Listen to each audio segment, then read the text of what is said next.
Hello students, welcome to PBM study. तो हम discuss कर रहे थे use of acid, base and salts.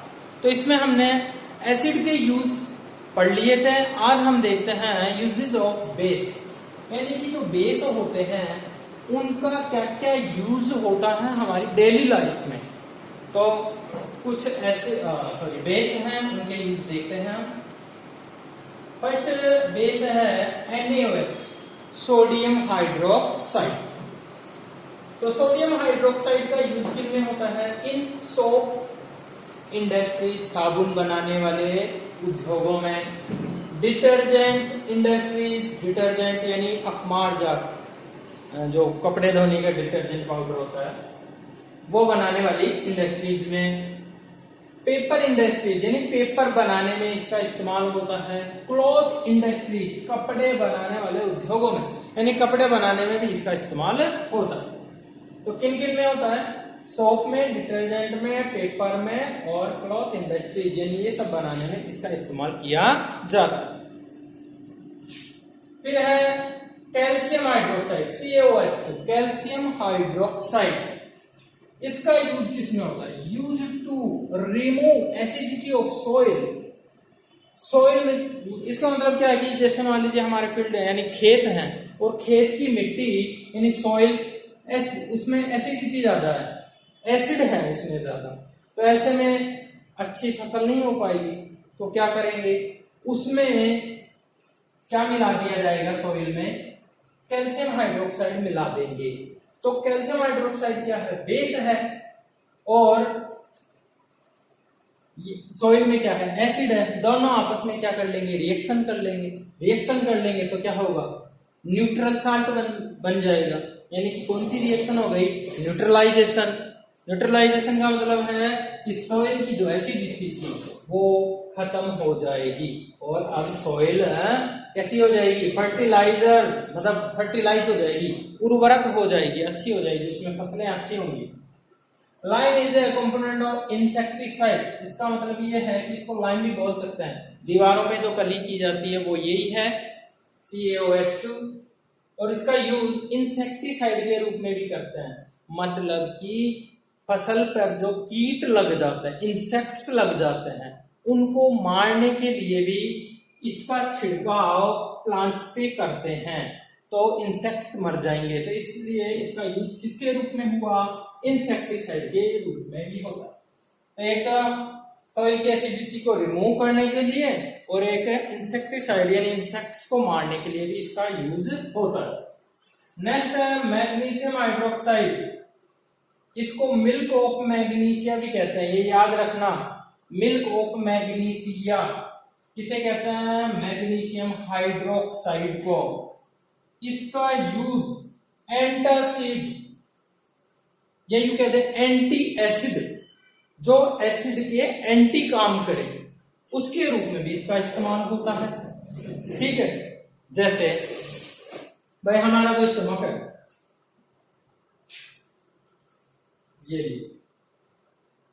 ये है हमारा क्या है? स्टमक। और इतना तो हम सभी जानते हैं कि इसमें HCl एसिड बनता है।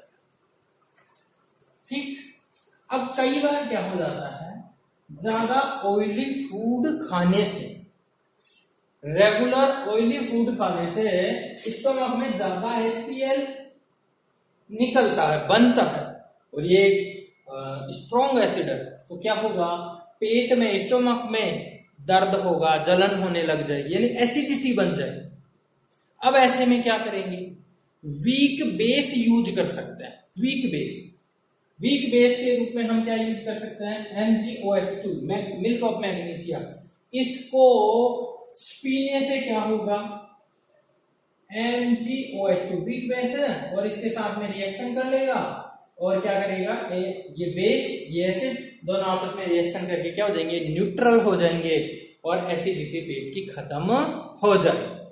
तो ये क्या करता है? एज एंटासिड, एंटासिड के रूप में, for removing acidity and constipation of stomach. Acidity को रिमूव करने में। अब बात करते हैं ये क्या है, कॉन्स्टिपेशन का क्या मतलब है। तो इसको हिंदी भाषा में बताते हैं, आप सब समझ जाएंगे। इसका मतलब होता है कब्ज। ठीक है, समझ गए होंगे मेरे हिसाब से कब्ज का मतलब। ठीक, तो कई बार क्या होता है, पेट अच्छे से साफ नहीं हो पाता, तो ऐसे में कब्ज बन जाती है, कॉन्स्टिपेशन। तो क्या करेंगे, मिल्क ऑफ मैग्नीशिया का यूज करेंगे तो कब्ज खत्म हो जाएगी, पेट अच्छे से साफ हो जाएगा। ठीक है, तो इसका यूज एज एंटासिड के रूप में एसिडिटी को रिमूव करने में और कॉन्स्टिपेशन को भी रिमूव करने में इसका यूज होता। तो ये मेन बेस के यूज हमने देखे। अब इसके बाद हम देखते हैं uses of salts. Dear students, अब हम देखते हैं यूजेस ऑफ साल्ट्स। साल्ट्स के क्या क्या यूजेस हैं, तो मेन साल्ट्स के यूज ही हम देखेंगे। तो फर्स्ट साल्ट है CaCO3, कैल्शियम कार्बोनेट। इसके यूज किसमें होता है, in making floor as marble, यानी कि फर्श बनाने में। ठीक है, मार्बल के रूप में, संगमरमर जो पत्थर होता है उसके रूप में फ्लोर बनाते हैं। यानी कोई घर है उसमें फ्लोर बनाना है तो मार्बल से फ्लोर बनाया जाएगा, और मार्बल को ही क्या कहते हैं, CaCO3। तो फ्लोर बनाने में हो गया। In extraction of iron in metallurgy, इसका मतलब क्या है कि जो आयरन है ये मेटल है, और मेटल कहां से निकलते हैं, नीचे से निकलते हैं, खोदने मतलब सॉइल में जब खोदा जाता है तब ये निकलते हैं। तो ये प्योर नहीं होते, मिक्स होते हैं। तो इनको प्योर करने के लिए, यानी आयरन को प्योर करने के लिए कैल्शियम कार्बोनेट का यूज होता है। इन मेकिंग सीमेंट, तो ये एक तरह का पत्थर है, स्टोन है, इसको पीस करके और सीमेंट बनाने में इसका यूज होता है। तो इसके क्या क्या यूजेस हुए, फ्लोर एज मार्बल, मार्बल के रूप में इससे फ्लोर बनाया जाता है। आयरन को प्योर करने में इसका इस्तेमाल होता है, और सीमेंट बनाने में इसका यूज होगा। नेक्स्ट है AgNO3, सिल्वर नाइट्रेट। इसका यूज होता है इन फोटोग्राफी, फोटोग्राफी में इसका यूज होगा। नेक्स्ट है ammonium nitrate, NH4NO3, ammonium nitrate. इसका यूज किसमें होता है, इन मेकिंग फर्टिलाइजर्स, फर्टिलाइजर यानी उर्वरक बनाने में जो खेतों में डाले जाते हैं। एंड एक्सप्लोसिव, एक्सप्लोसिव्स का मतलब होता है विस्फोटक सामग्री बनाने में, जैसे दीपावली के पटाखे बनाने में इसका इस्तेमाल होता है। एक्सप्लोसिव मतलब विस्फोटक सामग्री बनाना। ये है K2SO4, Al2SO4 और होल 3 24H2O, 24H2O। ये किसका फॉर्मूला है, एलुम का। एलुम मतलब फिटकरी, फिटकरी का फॉर्मूला है, जो केमिस्ट्री का सबसे लंबा फॉर्मूला है ये। ठीक है, फिटकरी के नाम से तो आप सब समझ गए होंगे। फिटकरी का यूज किसमें होता है, इन प्योरिफिकेशन ऑफ वाटर। खैर पहले होता था, आजकल तो नई नई प्योरीफाई मशीनें आ गई हैं, RO आ गए हैं, लेकिन पहले ऐसे सुविधाएं नहीं थी। तो क्या किया जाता था, जो पानी का जो पात्र होता था उसमें फिटकरी डाल दी जाती थी, तो वो सारी जो अशुद्धियां होती थी, इम्प्योरिटीज होती थी, उनको ये एब्जॉर्ब कर लेता था, खींच लेता था।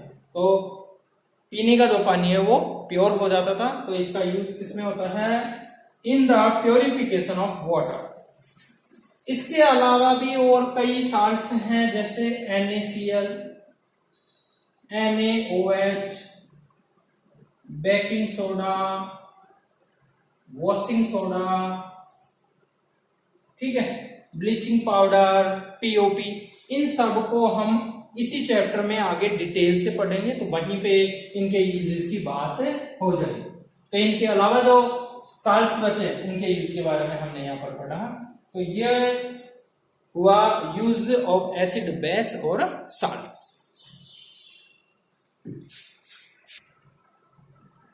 नेक्स्ट टॉपिक है अपना pH scale.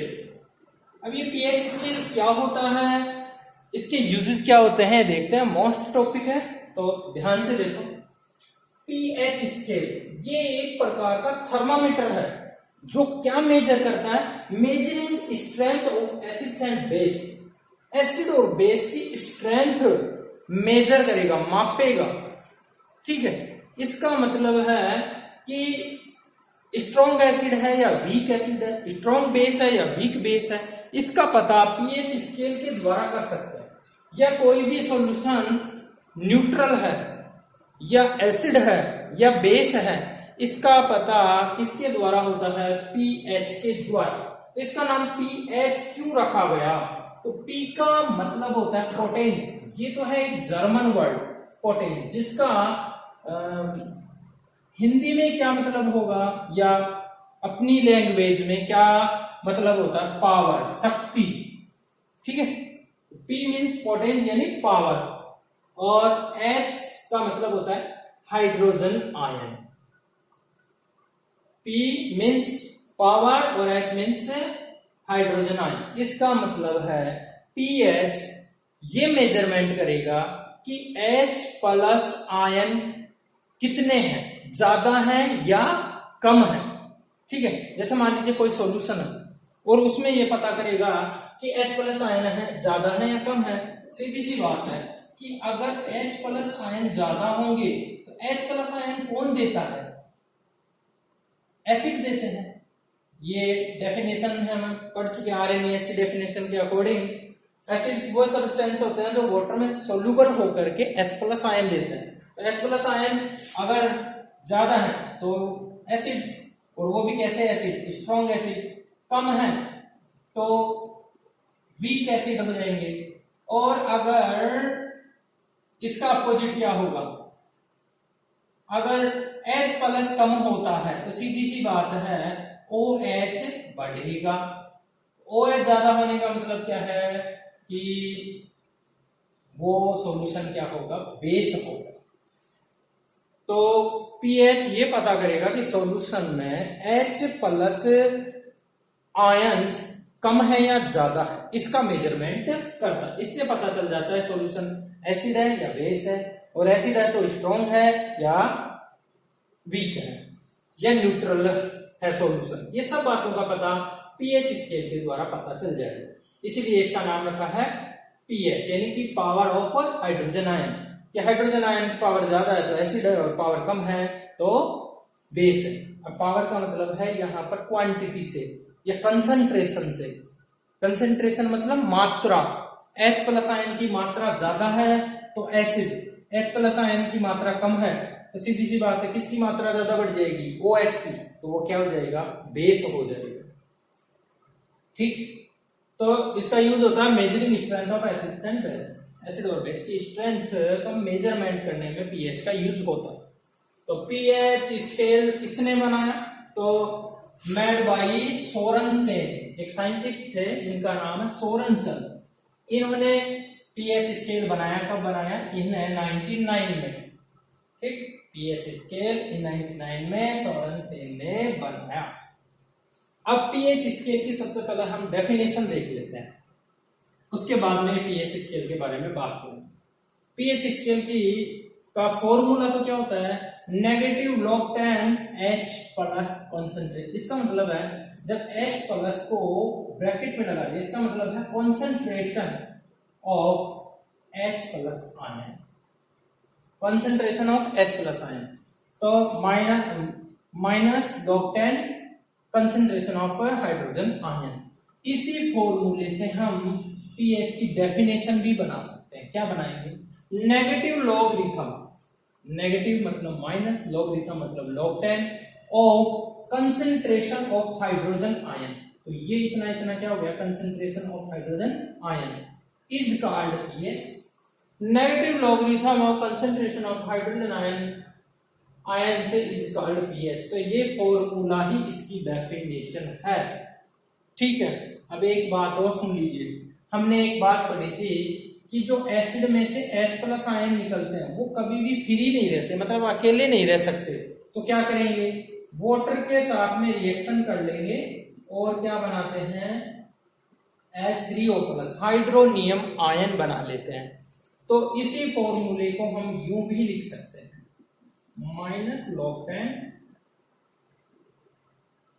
Concentration of hydronium ion, यहाँ हाइड्रोजन आयन, यहाँ हाइड्रोनियम आयन, क्योंकि हाइड्रोजन आयन कभी फ्री अकेले नहीं रह सकते, इसलिए वो वाटर के साथ रिएक्शन करके हाइड्रोनियम आयन बना लेते हैं।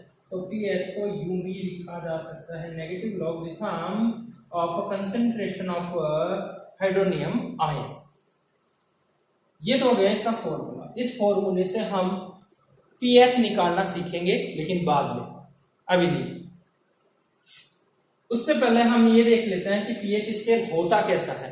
तो पीएच स्केल इस टाइप का होता है, उसमें 0 to 14 पॉइंट होते हैं, ठीक है, और बीच का पॉइंट कौन सा होगा, 7।